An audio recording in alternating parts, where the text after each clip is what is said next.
இவ்வளவு நாள் இதை நான் மட்டும் தான் சொல்லிக்கிட்டு இருந்தேன். இப்ப களமே சொல்லுது, ரெண்டே ரெண்டு பேருக்கு நடுவுல தான் போட்டியே.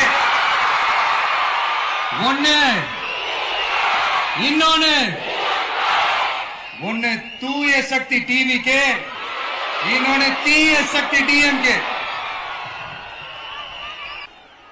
இங்க மக்களை விரும்புற விஜய் வேணுமா, இல்ல மக்கள் விரோத ஆட்சி நடத்துற ஸ்டாலின் சார் வேணுமா?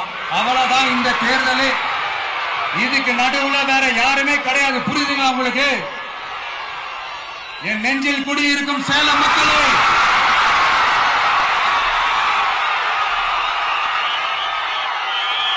one last simple question. Vijaya நம்புறீங்களா, ஸ்டாலின் சார நம்புறீங்களா? அவ்வளவுதான், முடிஞ்சு போச்சு. கதம் கதம். போர் முழக்கம் உங்களை ஒரு நிமிஷம் கூட தூங்க விடாது.